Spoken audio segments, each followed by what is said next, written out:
lento yokuthi unengane owayizala kunkosikazi womuntu ngeke izisuke leya ngane ifuna isibongo sakho njengoyihlo. Ngiyafisa ukwazi mina ukuthi ngempela umuntu uma eyolanda ingane ayimithisa umfazi komuntu uyilanda kanjani, ngoba ngiyacabanga manje ngone lapha kwaNcube noma ngone lapha kwaGumede noma ngone kwaShozi noma ngone kwaCebisa noma ngone kwaSindane into yofika yenziwe kofika kumenyezwe ngaphandle bese kuthiwa inja idla amafutha. Kumfazi womuntu lithiwani?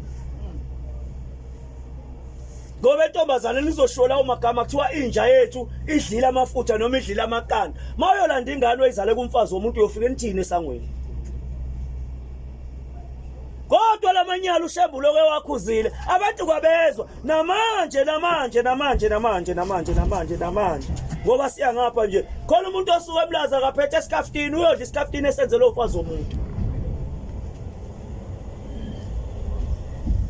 Uthi ushembozi idlwiwe kamathambo kulo nkosikazi kule ndoda eniyenza isilimo uyeza umhla kuphela. Kule ndoda eyisilima uyeza umhla kuphela.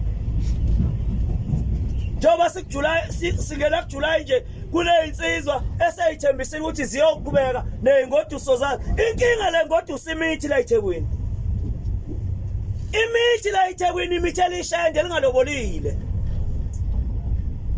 Kulungile yenzani bantu abamnyama? Uyeza umhla kuphela,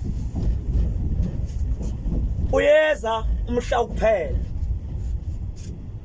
Ngangabona isimanga sake sala emshiyeni ngoba nalento le ephethe obaba bethu ingane yakhe ifika ithande kacele mayingasathandi kacele beze bakhiphe inkomo zabo lezo noma ngabe yodwa noma ngabe zimbili besiyayeka itshela uyise ithi hayi baba ngisathandi kwacele ahluleke uyise ukuthi ke ungibizela abakhongi bakho ke sizoxoxa udaba lwakacele ukuthi nimisa kanjani. Kufika abakwaShozi nabakwaShozi futhi basazokhuluma yona leyo ndaba, basazokhuluma yona leyo ndaba yokuthi le ngane iyalotsholwa futhi ilotsholwa kabili. Amalobolo oqala wabuyele emuva. Baba bethu nisazoba nenkinga ethuneni, nisazoba nenkinga ethuneni. Ngiyadabuka mina ngoba uShembe maye ekhuluma abantu abafuna umuzwa futhi abafuna ukulalela. Abantu abafuna ukulalela, abafuna ukuzwa uShembe mayikhuluma ukuthi umuntu wesifazane ugana kubekanye akagani kabili futhi akaganiswa kabili. Namhlanje kodwa kunamadoda alotsholelwa kuze kube kathathu ngengane eyodwa. Mina ngazi abantu abamnyama bazozwa uShembe mayethini.